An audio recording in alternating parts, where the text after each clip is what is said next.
Hidroponik berbasis Internet of Things menggunakan ESP32 dan smartphone Android. Pendahuluan, latar belakang yang saya ambil adalah hidroponik adalah metode pertanian menggunakan air sebagai media tanam dan larutan nutrisi untuk memberi makan tanaman.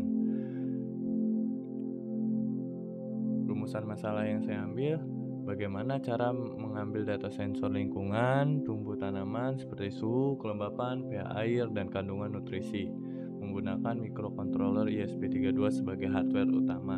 Nomor 2, bagaimana cara menghubungkan microcontroller ESP32 dengan internet dan mengendalikan sistem hidroponik melalui jaringan internet.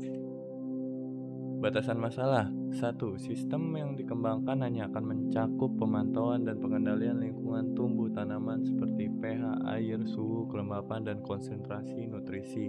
Yang kedua, data sensor lingkungan tumbuh tanaman hanya akan disimpan pada database online. Tujuan penulisan, menjelaskan konsep sistem pemantauan dan pengendalian hidroponik berbasis Internet of Things menggunakan microcontroller ESP32 dan smartphone Android.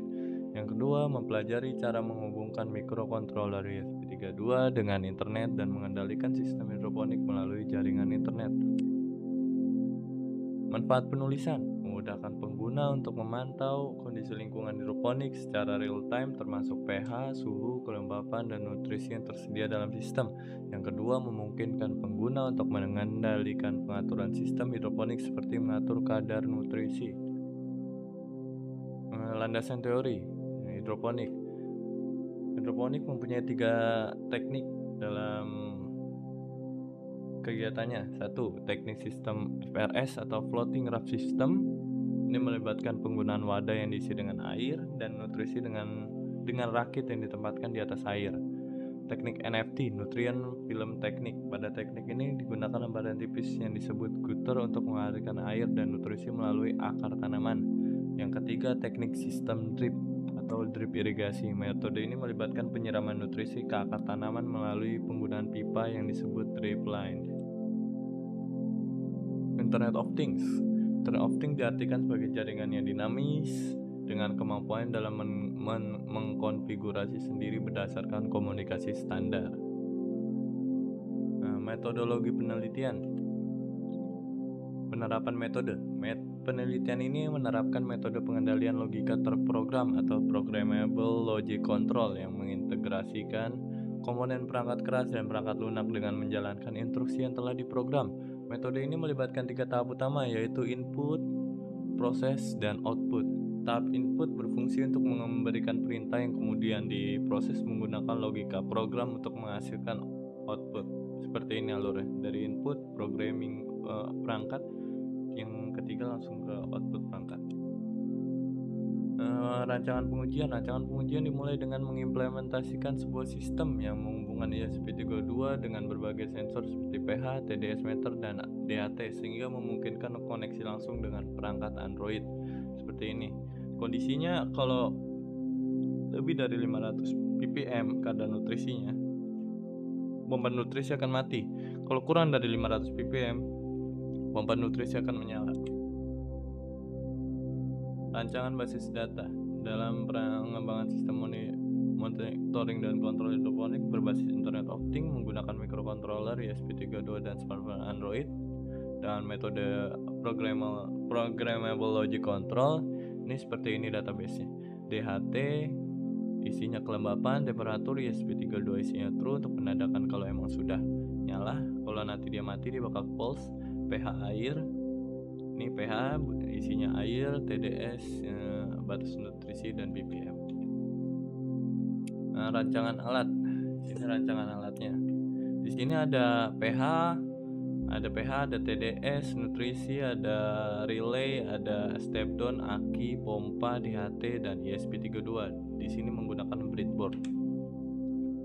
Arsitektur sistem. Jadi ketika kita kontrol batas nutrisi, dia akan connect ke internet dan masuk ke database Firebase. Dari Firebase ini bisa langsung mengirim ke alat. Nah, dari alat juga bisa langsung mengirim ke database juga. Gitu. Hasil dan pembahasan. Deployment diagram di sini dijelaskan ya.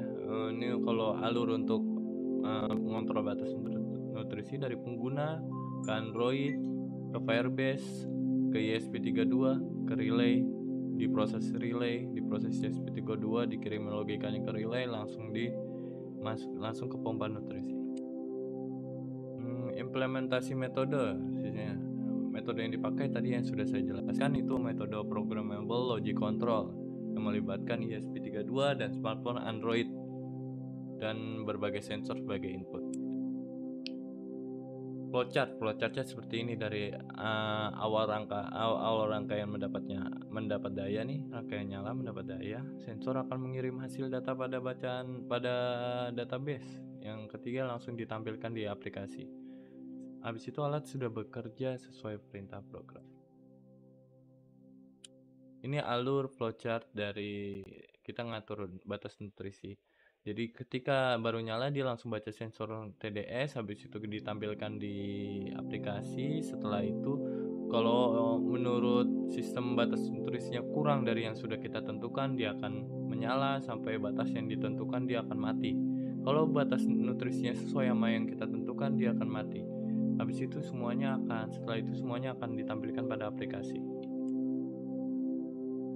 Tampilan alat di sini kelihatan alatnya. Di sini ada TDS, PH, breadboard, ESP32, relay, step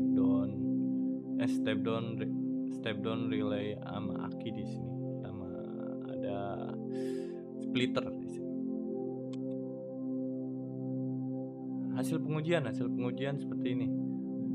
Nah, mula-mula dia akan pH-nya akan 786, 756, 120. TDS-nya dia akan naik terus sampai kalau makin dibaca makin naik setelah sama sensornya. Hasil pengujian pada tanaman yang tengah itu ditanam di luar sistem kendali monitoring.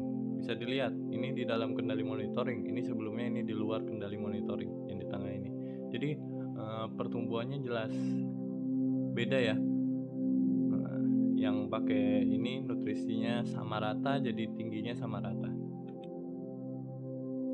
Tampilan aplikasi halaman utama di Android seperti ini. Di sini ada dashboard, ada PH, ada TDS, ada suhu, ada kelembapan. Tampilan aplikasi halaman notifikasi. Di sini saya buat halaman notifikasinya itu bisa diatur dengan bebas oleh pengguna. Seperti kita bisa menginput titelnya, input judulnya seperti apa, isinya seperti apa, mau bulan apa, tanggal berapa, tahun berapa, jam berapa. Kelebihannya 1, kemudahan pengendalian. Yang kedua, skalabilitas dan fleksibilitas. Kekurangannya ketergantungan pada koneksi internet. Yang kedua, keterbatasan daya tahan pada aki. Penutup. Kesimpulan, berdasarkan hasil diperoleh dari sistem pengendalian dan pemantauan hidroponik berbasis Internet of Things menggunakan ESP32 dapat disimpulkan bahwa rangkaian sistem alat yang dirancang berhasil mengendalikan pompa nutrisi melalui aplikasi. Selain itu, pengguna juga dapat memantau hasil pembacaan nilai dari sensor-sensor yang terintegrasi melalui aplikasi Android, kapanpun dimanapun mereka berada. Yang kedua, sistem pengendalian dan pemantauan hidroponik berbasis Internet of Things menggunakan ESP32 ini berhasil mencapai tujuan yang diharapkan oleh penulis. Saran, yang pertama adalah memperbaiki koneksi jaringan. Yang kedua, implementasi buffering data.